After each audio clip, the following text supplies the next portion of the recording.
కుమారి aunty త్వరలో big boss కి వెళ్తుంది. రావాలి మీరు కంపల్సరీ అని అంటే గానీ ఒక మంచి కుక్కే కాదు, ఒక మంచి ఫ్యామిలీ పర్సనే కాదు, మోటివేషనల్ స్పీకర్ కూడా ఉన్నారు అసలు. సో చాలా మంది మూవీ ప్రమోషన్స్ కి మీ దగ్గరకు వచ్చారు. సో అప్పుడు మీకు ఏమన్నా హెల్ప్ చేస్తుండేనా? సోను సూద్ గారు కూడా వచ్చారు. చాలా సంతోషం. ఇప్పుడు సోషల్ మీడియాలో ఎంత పాజిటివిటీ ఉంటుందో అంత నెగిటివిటీ కూడా ఉంటది. సో మీరు కూడా చాలా ఫేస్ చేసి ఉంటారు.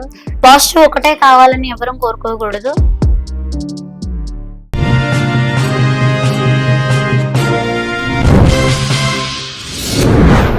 కుమారి ఆంటీ త్వరలో బిగ్ బాస్ కి వెళ్తుంది అని చాలా వార్తలు వినిపిస్తున్నాయి. అదే అంటులే. ఛాన్స్ వచ్చిందా? మీకు ఏమైనా కాల్ చేశారా? నిజం చెప్పండి అంటే చెప్పట్లేరా? లీక్ కాదు నిజమా? అండ్ ఇప్పుడు సీరియల్స్ లో కూడా యాక్ట్ చేస్తున్నారు. కొన్ని సీరియల్స్ లో, టీవీ షోస్ కి కూడా వెళ్తున్నారు.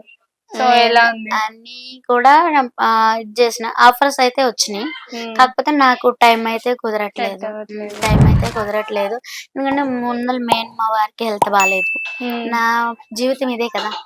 సో అదేంటంటే ఇంకా ఎవరైనా ఇంకా బాగా కొంచెం రావాలి మీరు కంపల్సరీ అని అంటే గానీ 4-5 దాటినాక 4 దాటినాక అంటే గనక వెళ్తున్నాను. మళ్ళీ 10 అలా అయితే పంపిస్తే వస్తానని చెప్పి, ఎందుకంటే మళ్ళీ నాకు వచ్చి మళ్ళీ చూసుకోవాలి కదా, మళ్ళీ పొద్దున్నే లేసి పని చేసుకోవాలి కదా నాకు. అలా అంటేనే వెళ్తున్నాను. నాకు ఎవరో రూపాయి ఇవ్వట్లేదు. ఇక ప్రేమతో పిలిచినప్పుడు వెళ్తున్నాం అంతే. ఓకే. మీరు ఇంత పాపులర్ అయినారు కదా, అంటే ఎవరైనా పెద్ద పెద్ద హోటల్స్ వాళ్ళు మిమ్మల్ని అప్రోచ్ అయ్యారా? సో అంటే ఏం చెప్పినారు? అవన్నీ అంటే ఇక చాలా మంది వచ్చారు. వాళ్ళే కాదు, దీంట్లో యాక్టింగ్ చేసే వాళ్ళల్లో కూడా వచ్చారు.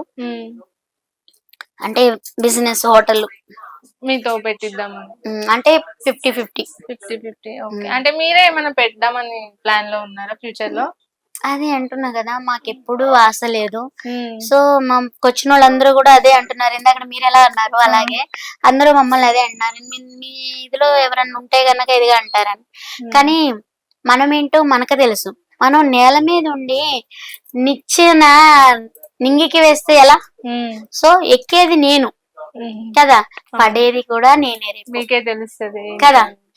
సో పరిగెత్తి పాలు తాగే కన్నా నుంచుని నీళ్లు తాగటం చాలా బెస్ట్ అని నా ఉద్దేశం. మీలో ఒక మంచి కుక్కే కాదు, ఒక మంచి ఫ్యామిలీ పర్సనే కాదు, మోటివేషనల్ స్పీకర్ కూడా ఉన్నారు అసలు. నాకు ఫస్ట్ టైం కలిసినప్పుడు కూడా అదే అనిపించింది అంటే నిజంగా చెప్పాలి అంటే. అంతా నా పేరెంట్స్ నేర్పించింది, మా అమ్మమ్మ నానమ్మ నేర్పించింది. బ్రతుకు తెరువు అంటే ఏంటి, ఎలా బ్రతకాలి, లేదు అన్న మాట రానివ్వద్దు. ఏదైనా సరే ఉన్నాయి లేకపోని ప్రతి ఒక్కరి లైఫ్ లో ఒక పర్సన్ ని ఆదర్శంగా తీసుకుంటారు కదా, మీకు అట్లా ఎవరైనా ఉన్నారు? నాకంటూ అంటే మా అమ్మ, నాకంటే మా అమ్మ, మా నానమ్మ, మా అమ్మమ్మ కూడా. ఓకే. సో అందరినీ మా నానమ్మ, మా అమ్మమ్మ, మా అమ్మ వీళ్ళ ముగ్గురి నాకు. మా నానమ్మది పెద్ద ఫ్యామిలీ, 9 మంది సంతానం మా నానమ్మకి. మా అమ్మమ్మకి అంతే 7 సంతానం. సో అంత పెద్ద ఫ్యామిలీని లీడ్ చేయడం అంటే మామూలు మాటలు కాదు. మళ్ళీ అందరం ఒక దగ్గర గ్యాదర్ అయ్యేటప్పటికి ఇంత మంది అంటే సెలవులకి వెళ్లే వాళ్ళం, చేసేవాళ్ళం అన్ని అని చెప్పి ఇదిగా అంటూ. మళ్ళీ ఇంకొకటి ఏంటంటే నేను చూసినంత వరకు కూడా ఇప్పుడు మా అమ్మమ్మ ఉంది, మా తాతయ్య గారు మా అమ్మమ్మ వాళ్ళ ఆయన మంచంలో పడ్డారు, కాళ్ళు చేతులు పడిపోయి పశువాత. మా అమ్మమ్మ వాళ్ళ మా మేనత్త, మా మేనమామ భార్య జ్ఞానేశ్వరి పేరు, ఆవిడే మా తాతయ్య గారికి ఎన్నో సేవలు చేసింది. మా అమ్మమ్మ గారు మంచంలో ఉన్నప్పుడు సేవలు చేసింది. అలాగే మళ్ళీ మా నానమ్మకి మా తాతయ్యకి బాగున్నప్పుడు కూడా మా అమ్మగారు కూడా అలాగే చేశారు. మా అమ్మగారి కాదు, మా చిన్నమ్మ వాళ్ళు, మా పెద్దమ్మ వాళ్ళు, మా నాన్న వాళ్ళు 5 అన్నదమ్ములు. వాళ్ళు కూడా మా నాన్న వాళ్ళు కన్నా మా బాబాయ్ వాళ్ళు చూడలేదు ఇంకా, అంటే వాళ్ళ పేరెంట్స్ ని. మా పిన్ని వాళ్ళు, మా అమ్మ వాళ్ళు బాగా చూసారు. ఇంకా మా అమ్మ అయితే బాత్రూమ్ రాకపోయినా బాత్రూమ్ ఇలా చేత్తో మరీ తీసేది మా అమ్మ బాధపడుతుంటే. మా తాతయ్యకైనా సరే, అమ్మ ఎందుకమ్మా అట్లాగా, నీకు చిరాగ్గా లేదమ్మా అని అడిగితే మా అమ్మ చెప్పింది, నాకైతే అది ఇప్పటికీ ఉంటది. అమ్మా ఇప్పుడు వాళ్ళు మనకి పిల్లలు, ఉమ్, ఇప్పుడు నాన్న ఉన్నారు. ఇప్పుడు అప్పుడే మా వదిన ప్రసవించింది, ఇద్దరు పిల్లలు. ఉమ్, ఇద్దరు వదినలు ప్రసవించారు, మా మేనత్త పిల్లలు.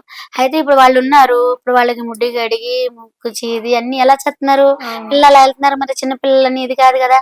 ఇప్పుడు అలా నేనైనా, నిన్నైనా, మరి మన నాన్న మీ నాన్ననైనా మరి అలా వాళ్ళు ఇలా పెద్ద చేస్తేనే కదా అవును. మరి వాళ్ళు ఇలా ఉన్నది. మరి రేపు మరి ఇప్పుడు వాళ్ళు మనకి చిన్న పిల్లలు, వాళ్ళు మనల్ని ఇలా తీర్చిదిద్దుకున్నారు. వాళ్ళకి ఇప్పుడు మనం చేయాలి. ఉమ్, వాళ్ళు మనకి అంతే. చేశారు కాబట్టి మనం వాళ్ళకి చేయాలి. సో వాళ్ళు మనకి దేవుడికి నువ్వు కొబ్బరికాయ కొట్టకపో, కానికి వేయకపో, పేరెంట్స్ ని చూసుకుంటే దేవుడి దగ్గరికి వెళ్ళి వచ్చిన ఫలితం అన్ని పుణ్యక్షేత్రాలు తిరిగి వచ్చినంత ఫలితం అని చెప్పి మా అమ్మ చెప్పింది. సో ఉమ్, మళ్ళీ మా అమ్మ మళ్ళీ ఇంకొకటి కూడా పాటించేది. దేవుడి గుళ్ళకి వెళ్తే కానికి వేసేది కాదు, కొబ్బరికాయ కొట్టేది కాదు, ఉమ్, ఓన్లీ పసుపు కుంకుమ వేసి అమ్మవారికి చేసేది. అది అమ్మ ఎందుకమ్మా అని అడిగితే అమ్మ ఒకటే మాట చెప్పింది, దేవుడి ఇచ్చింది దేవుడికి ఇవ్వడం గొప్ప కాదు, ఉమ్, లేని వాళ్ళకి ఇవ్వడం గొప్ప. అంతే.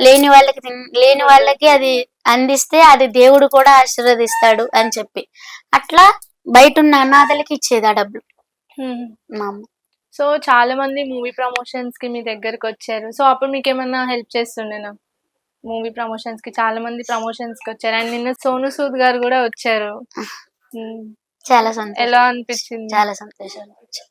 So and me food business వల్ల పక్కన వాళ్ళకి చాలా ఇబ్బంది అయింది, రెవెన్యూ తగ్గింది అని కూడా చాలా మంది మాట్లాడుకున్నారు కదా, దీని గురించి ఏం చెప్తారు?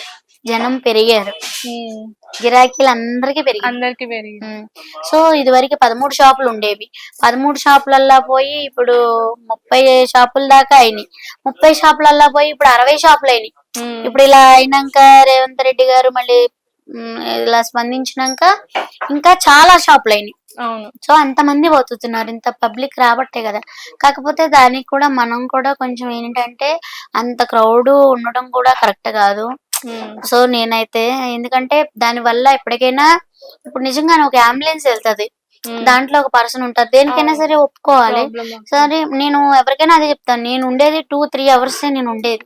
గట్టిగా ఉంటే నాన్న జాగ్రత్త, ట్రాఫిక్ జామ్ అవ్వకుండా చూసుకోండి, కొంచెం వెహికల్స్ పక్కకు పెట్టుకోండి, వెళ్ళే వాళ్ళకి కొంచెం దారి ఇవ్వండి అనే చెప్తాను ఎవరికి చెప్పినా గానీ. సో ఇప్పుడు సోషల్ మీడియాలో ఎంత పాజిటివిటీ ఉంటుందో అంత నెగిటివిటీ కూడా ఉంటది. సో మీరు కూడా చాలా ఫేస్ చేసి ఉంటారు. సో ఏం చెప్తారు అసలు సోషల్ మీడియా గురించి? ఇంత వైరల్ అయినారు కదా. థ్యాంక్స్ చెప్పాలి.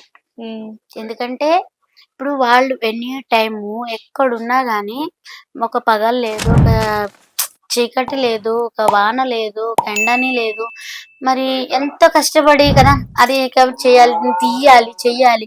ఓ కాలు తొక్కోవచ్చు, ఒకరు చిరాకు పడవచ్చు, ఇది చేయొచ్చు, ఎన్నో ఫేస్ చేసే కదా. అవును. కానీ ఎక్కడ అన్యాయం జరిగినా, ఎక్కడ ఏదున్నా గానీ నిమిషాల్లో సెకండ్లు అందరికి ప్రపంచానికి తెలియజేస్తున్నారంటే సోషల్ మీడియాకి మరి థ్యాంక్స్ చెప్పాలి అవును. కదా. అవును. సో థ్యాంక్ యూ ఇవన్నీ సోషల్ మీడియా. పాజిటివ్ అయితే, నెగిటివ్ కూడా. అసలు ఫుడ్ ఏం బాగలేదు, అనవసరంగా ఫేమ్ చేశారు అని కూడా చాలా మంది అన్నారు. అలాంటి టైంలో మీరు ఏమైనా ఫీల్ అవుతుండేనా, బాధపడుతుండేనా అసలు? అది ఏంటంటే ఒక్కొక్కళ్ళకి ఒక్కొక్క ఇష్టం అమ్మ. అవును. అది ఒక్కొక్క దాని టేస్ట్ ఒక్కొక్కలా ఉంటది. ఒక్కొక్కరికి ఇప్పుడు అందరినీ ఒకేలాగా ఇది చేయాలంటే చేయలేం. ఇప్పుడు రాక్షసులైనా దేవుళ్ళైనా ఇద్దరు ఒక తండ్రి పిల్లలే కదా. అవును. కదా మరి ఒకళ్ళు రాక్షసులు ఎందుకు అయ్యారు, ఒకళ్ళు దేవతలు ఎందుకు అయ్యారు ఉమ్, అంటే మనం ఏం చెప్పగలం అవును. కదా. అలాగే దేవుళ్ళకేం ఇది లేదు, మనం ఎంత నిమిత్త మాత్రం. ఉమ్, సో నెగిటివ్ ఉంటది, పాజిటివ్ ఉంటది. పాజిటివ్ ఒకటే కావాలని ఎవరూ కోరుకోకూడదు. ఉమ్, సో అన్ని ఫేస్ చేసుకుంటేనే ఇది.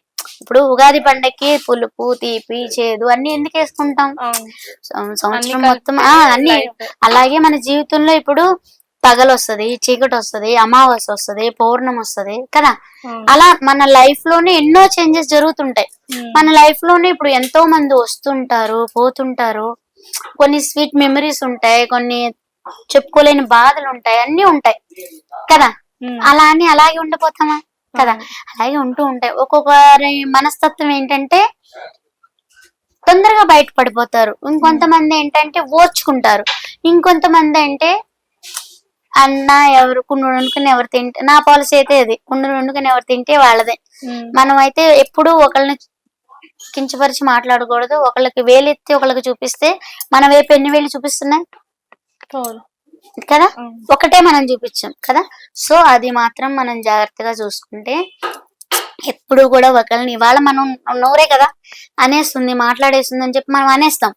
రేపొద్దున్న దేవుడి దగ్గరికి వెళ్ళినాకైనా శిక్షింపబడతాం మనం మన బైబిల్లో రాసుంది. నా దగ్గర బైబిల్ కూడా ఉంది, బైబిల్ కూడా చదువుతాను బైబిల్ నేను. కూడా చదువుతారు. మా అత్తగారు బాప్టిజం తీసుకున్నారు అదిగో. మళ్ళీ అల్లా ఉన్నారు, అల్లా ఉన్నారు, అందరు కాదు, అన్ని చదువుతా. అల్లాగైంది కూడా మాకు మా అమ్మమ్మ గారు ఊరు లక్ష్మీపురం, మొత్తం అంతా ముస్లిమ్సే, కానీ ప్రాణం ఇస్తారు ముస్లిమ్స్, తెలుసా? అసలు ప్రాణం, నిజంగా వాళ్ళు నమ్మితే వాళ్ళ ప్రాణాన్ని ఇచ్చేస్తారు, అంత ప్రేమిస్తారు. సో రీసెంట్ గా చూసుకుంటే రెస్టారెంట్స్ లో ఫుడ్ రైడ్స్ చేస్తున్నారు ఫుడ్ సెక్షన్ ఆఫీసర్స్. ఎక్కడ చూసినా కల్తీ ఫుడ్, అంటే నిన్న మన స్టోర్ చేసిన ఫుడ్ ఐటమ్స్, డేట్ అయిపోయిన ఐటమ్స్ ఇవే ఎక్కువ కనిపిస్తున్నాయి. దీని గురించి ఏం చెప్తారు? ఫుడ్ అనేది మనీ కోసం క్యాచ్ చేసి హెల్త్ ఖరాబ్ చేస్తున్నారు చాలా మంది రెస్టారెంట్స్, పెద్ద పెద్ద బ్రాండ్స్ అవి. అందులో చూస్తున్నా నేను కూడా, బాధేస్తుంది నాకు. కానీ అలా చేయటం కరెక్ట్ కాదు. ఎంత సంపాదించినా మా ఇంట్లో మా అందరి ఒపీనియన్ అయితే ఇదే, మనం ఎంత సంపాదించినా మనం ఏది పట్టుకుపోం, ఏది రాదు మన వెంట. మనం పోయినా మన వెనకాల నలుగురు రావాలి. పోతే పోయిందిలే, దరిద్రం వదిలిపోయిందిలే అనుకునే బ్రతుకు మాత్రం అసలు ఒక్క రోజు కూడా బ్రతకూడదు. మా ఇంట్లో ఇదైతే నిజాయితీగా ఉన్నంతలో నిజాయితీగా బతకాలి, నిజాయితీగా బతకాలి. తెల్లారులేస్తే ఏం జరుగుద్దో ఏంటో అనే టెన్షన్ మాత్రం వద్దు. సో ఇప్పుడు అంటే హోటల్ కి మాకు బిజినెస్ కి హెల్ప్ చేస్తా అన్నప్పుడు కూడా, మాకు పెట్టిస్తాం 50-50 ఇదిగా అన్నప్పుడు కూడా మేము అదే అనుకున్నాం. ఇప్పుడు మాకు ఇదే ఉరుకులు పరుగులు. ఇప్పుడు అంతా అయిపోయినాక అందరం కూర్చుంటాం, మా ఫ్యామిలీ మొత్తం నలుగురం, ఏదన్నా నచ్చింది వండుకుంటాం, తింటాం, కాసేపు అందరం కలిపి సరదాగా సినిమా చూడాలనుకుంటే చూస్తాం. లేదు ఏదన్నా ఈ మయాన్న వెళ్తున్నాము, మయాన్న అంటే సండే ఎప్పుడన్నా మాకు సెలవు బాగా ఒళ్ళు పులిసినప్పుడు సెలవు పెట్టుకుని మార్నింగ్ 11-12 కల్లా పడుకుంటాం, లెగం అసలు. మళ్ళీ అప్పుడు లేచి మొహాలు కడుక్కుని స్నానాలు చేసి టిఫిన్లు గట్రా కూడా ఏమి ఉండవు, ఇంకా లెగటం చక్కగా వెళ్ళిపోవడమే ఎక్కడికో చాటికి, బయటికి బిర్యానీ తినడానికి, మండి బిర్యానీ లేకపోతే జిస్మత్ మండి, అట్లా ఏదో ఒకటి తినడానికి ఇట్లా మేము కూడా వెళ్తున్నాం. కాకపోతే టేస్ట్ అయితే బాగానే ఉన్నాయి మరి అన్ని కూడా. నేను తిన్నంత వరకు 63 డిగ్రీ ఒకటి వెళ్ళాము, అంతా బాగానే ఉంది మంచిగా. సో అంటే ఇక అన్ని ఇప్పుడు ఏదో అంటారు కదా, ఒక్కళ్ళ చేసిన తప్పు. ఇప్పుడు ఒక నీళ్ల బిందె ఉంది, దాంట్లో ఒక విషం బొట్టేస్తే చాలు, బిందె నీళ్ళు మొత్తం విషమైపోతాయి కదా. అలాగే ఇప్పుడు ఒకళ్ళ తప్పు చేసినా అది అందరికీ వస్తుంది. సో ఒకళ్ళ తప్పు చేసినా అది అందరికీ వస్తుంది. సో అదొక్కటి మెయింటైన్ చేసుకుంటే అందరం బతుకుదాం. కాకపోతే అలా చేయొద్దు, మనం నిక్కర్చిగా నిజాయితీగా బతుకుదాం. ఎవరైనా సరే, స్ట్రీట్ వెండర్స్ అయినా సరే, ఏ హోటల్స్ అయినా సరే, అందరం బతకాలి. అందరికీ వ్యాపారాలు నడిస్తేనే, ఉపాధి ఉంటేనే మన పొట్ట వెళ్తుంది. కాబట్టి సో చేసుకునేది నిజాయితీగా చేసుకుందాం. సో ఇప్పుడు హోటల్స్ కి వెళ్ళి తినాలంటే భయపడి స్ట్రీట్ వెండర్స్ దగ్గరకు వస్తున్నారు. ఏదన్నా కళ్ళ ముందు కనిపిస్తుంది, ఫ్రెష్ చేసి పెడతారు. సో అండ్ వాళ్ళు కూడా చాలా కష్టపడతారు, అది మీకు చాలా బాగా తెలుసు. సో ఏం చెప్తారు స్ట్రీట్ వెండర్ గురించి ఒక మాట చెప్పాలంటే? చాలా అంటే చాలా కష్టం అందరిది. స్ట్రీట్ వెండర్స్ ఒకటేనే కాదు, ఎవరమైనా సరే. ఇప్పుడు తెల్లారు లెగిస్తే కష్టపడిన వాళ్ళు ఎవరున్నారు? ఇప్పుడు మా వారు ఒక డ్రైవరు, ఇప్పుడు పొద్దున్నే లేచి ఇప్పుడు ఎక్కడ ఇది వెళ్తేనే కిరాయికి వస్తుందేమో, ఇదిగా వెళ్తే నలుగురు ఎక్కితే ₹1 డబ్బులు వస్తాయి, టెన్షన్ టెన్షన్ టెన్షన్ టెన్షన్ లేని వాళ్ళంటూ ఎవ్వరూ లేరు. ఈ భూమి మీద పుట్టిన వాళ్ళు ఎవరైనా సరే టెన్షన్ లేకుండా ప్రశాంతంగా అమ్మాయి అని బతికేటోళ్ళు ఎవ్వరూ లేరు. తెల్లారులైతే ఉరుకులు పరుగులు. ఇప్పుడు మీరున్నారు, ఇప్పుడు మీరు ఒక దగ్గర జాబ్ చేస్తారు, టైంకి వెళ్ళకపోతే ఏమంటారా అనే భయమే కదా.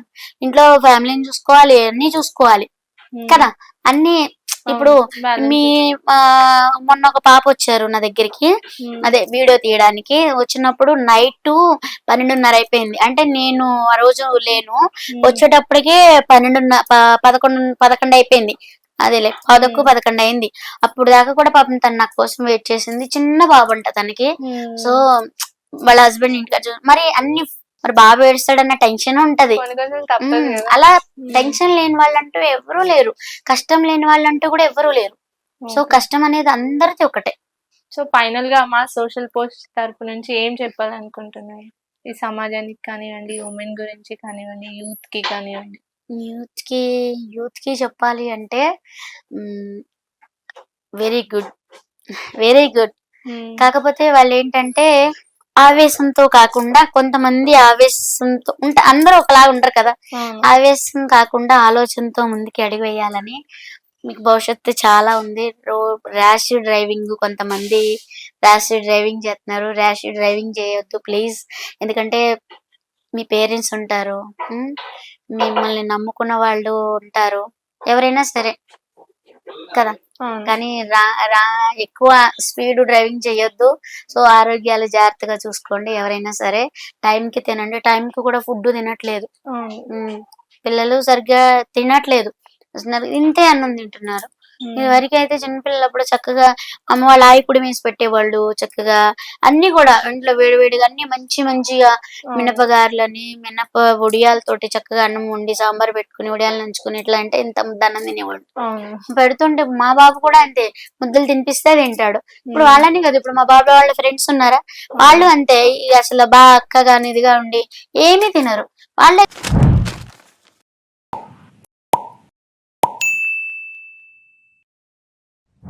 ఇప్పుడు తిందామన్నా ఎక్కడంటే అన్ని ఫుడ్స్ లో కల్తీయే కదా మనం పండించే అసలు కూరగాయలు ఫుడ్ కూడా అన్నిట్లో. డైటింగ్ ఉమ్. అంటే ఇదని చక్కగా సన్నగా ఉండాలి, నాజూగ్గా ఉండాలని. సో, అవును. ఇది చేసుకోవద్దు. కానీ కడుపు నిండా అన్నం తినండి. మీకు ఉమ్. భవిష్యత్తు చాలా ఉంది. పిల్లలు అనేది అన్నం తినట్లేదు ముందల మెయిన్. అవును. ఆరోగ్యం చూసుకోవట్లేదు. సో, ఏ పిల్లలైనా సరే ర్యాష్ డ్రైవింగ్ తగ్గించి కొంచెం కడుపు నిండా అన్నం తిని మంచిగా ఆరోగ్యం జాగ్రత్తగా చూసుకోవాలని కోరుకుంటున్నాను. Okay. Thank you aunty. Thank you so thank much you. Aunty. So చూసారు కదా, ఇది ఇవాల్టి కుమారి ఆంటీ గారితో ముచ్చట. మరి మరో గెస్ట్ తో మళ్ళీ కలుద్దాం. చూస్తూనే ఉండండి సోషల్ పోస్ట్.